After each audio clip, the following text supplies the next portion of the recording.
तो यूपीएससी की प्रिपरेशन में क्या करना है ये तो सभी बताते हैं और सबको पता होता है। आज की वीडियो में मैं आपको कुछ ऐसी बातें बताऊंगी जो अगर आपने अभी अभी अपनी यूपीएससी की प्रिपरेशन स्टार्ट करी है या करने जा रहे हैं, जो आपको नहीं करनी है।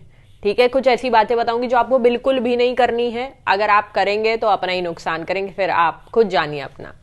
देखो, पहली बात तो जब आपने अभी अभी अपनी अगर यूपीएससी की प्रिपरेशन स्टार्ट करी है या स्टार्ट करने जा रहे हैं, तो सबसे पहली बात तो किसी को ढिंडोरा पीट पीट के ये बात का ऐलान मत करना कि मैं यूपीएससी की प्रिपरेशन करने जा रहा हूँ या करने जा रही हूँ, या अपने घर वालों को भी बोलना कि वो अपने कुछ क्लोज लोगों में ही बताएं, या हो सके तो मत ही बताएं। और तुम भी अपने जो फ्रेंड्स एंड ऑल हैं या फिर रिलेटिव हैं, उनको बहुत बार ऐसा होता है कि हम शो ऑफ करने के लिए बता देते हैं, बाद में वो हमारे ऊपर ही भारी पड़ जाता है। क्योंकि ऐसा जरूरी नहीं है कि आपने शो ऑफ करने के लिए बता दिया और रिलेटिव आप जानते हो किसी के इतने अच्छे नहीं होते, और कुछ लोगों के तो दोस्त भी इतने अच्छे नहीं होते।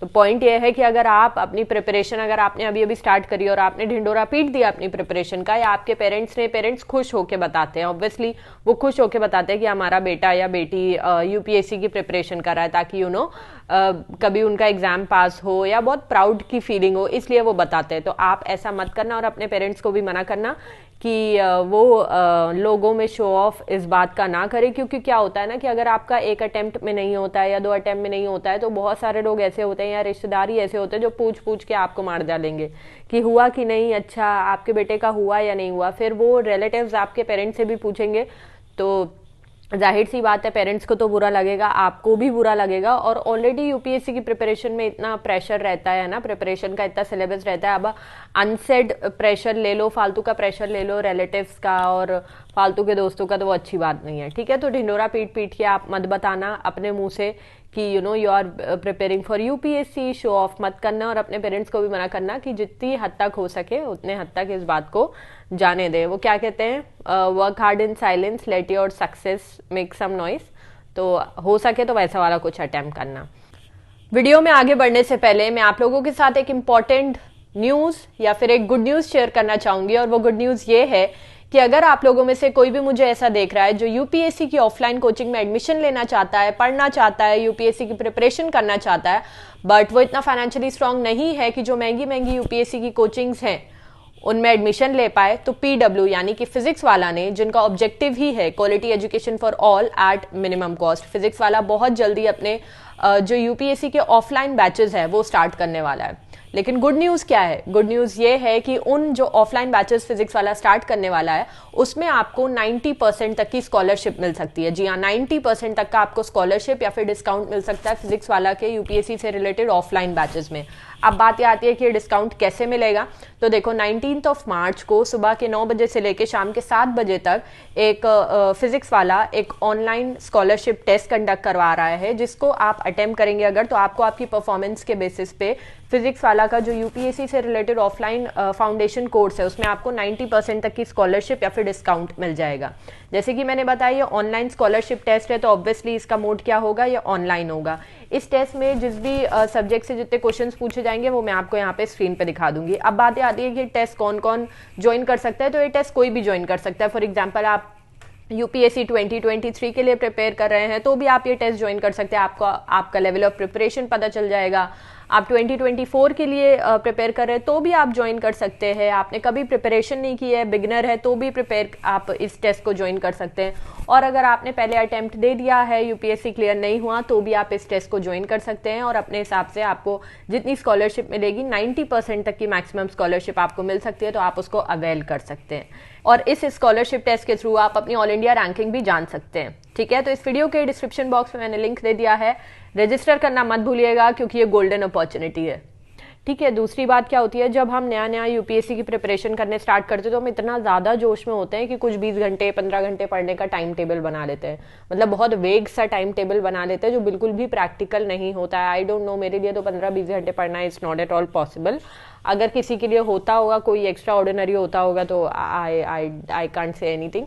तो जो भी आप टाइम टेबल बनाएं वो ऐसा टाइम टेबल बनाएं कि उसको आप रोज फॉलो कर सको। ऐसा टाइम टेबल ना बनाएं कि मैंने 15 घंटे का टाइम टेबल बना लिया, 20 घंटे का टाइम टेबल बना लिया, वो 4 दिन मैंने अप्लाई करा, उसके बाद गोल हो गया। ठीक है, तो आप ऐसा कुछ इम्प्रैक्टिकल सा टाइम टेबल बनाएं कि मुझे 15 घंटे रोज पढ़ना है, उसके बाद आप 4 दिन पढ़ के गिव अप कर दें। इससे अच्छा आप प्रैक्टिकल टाइम टेबल बनाएं कि मुझे 5 घंटे या 8 घंटे रोज पढ़ना है और उसको कंसिस्टेंटली आप फॉलो करें। ठीक है, तो ये चीज़ है, भले आप 5 घंटे पढ़े 8 घंटे पढ़े, consistency is the key. I think consistency is very important किसी भी चीज़ में। तो ध्यान रखें कि आप जो भी टाइम टेबल बनाएं वो प्रैक्टिकल हो, वो आपको लगे कि आप लंबे समय तक फॉलो कर सकते हैं। ठीक है, ज़्यादा जोश जोश में आके वेग सा कोई टाइम टेबल ना बनाएं, क्योंकि ज़्यादा दिनों तक आप उसको फॉलो नहीं कर पाएंगे। ठीक है, 15 घंटे आप 4 दिन ही पढ़ लेंगे तो आपका मन हटने लगेगा। ठीक है। तीसरी बात मैं ये बोलूँगी कि बहुत सारे लोग ऐसे होते हैं, जब वो यूपीएससी के लिए प्रिपेयर करना स्टार्ट करते हैं तो सबसे पहले उनके दिमाग में क्या आता है, बुक्स, नोट्स, पीडीएफ, वो ये सब की इतनी ज़्यादा प्रेशर ले लेते हैं, ये सब इतना इकट्ठा करने स्टार्ट कर देते हैं। वो क्या करते हैं, वो यूपीएससी का सिलेबस नहीं देखते, प्रीवियस ईयर के क्वेश्चन पेपर नहीं देखते। उनका ये रहता है कि मुझे नोट्स कहाँ से मिलेंगे, मुझे पीडीएफ कहाँ से मिलेगी, मुझे बुक्स कहाँ से मिलेंगी। तो वो क्या करते हैं, बहुत सारे लोग जो यूपीएससी के लिए प्रिपेयर भी करते हैं उनसे कॉन्टैक्ट करना चालू करते हैं कि मुझे अपने नोट्स दे दो, मुझे पीडीएफ दे दो, मुझे ये दे दो, मुझे वो दे दो। जबकि ये गलत है। आपको अपने बुक्स जमा नहीं करनी है। बहुत सारे लोग बहुत सारा कंटेंट जमा करने लगते हैं, बुक्स खरीदने लगते हैं, 10-10 फालतू की बुक्स खरीदने लगते हैं, पढ़ा वढ़ा बाद में उनसे जाता नहीं है। ठीक है, तो अगर आपने अभी अभी अपनी प्रिपरेशन स्टार्ट करी है तो आप बहुत सारा मटेरियल, बहुत सारा कंटेंट, बहुत सारी बुक्स, बहुत सारी पीडीएफ ये सब ना खरीदें, ये सब खरीद के जमा ना करें। ठीक है, सबसे पहले आप यूपीएससी का सिलेबस देखें, प्रीवियस ईयर के क्वेश्चन पेपर देखें, थोड़ा बहुत रिसर्च करें, तब डिसाइड करें कि आपको कौन सा बुक्स लेना है, कौन सा पीडीएफ लेना है, कौन सा कंटेंट लेना है, एंड एवरीथिंग। ठीक है।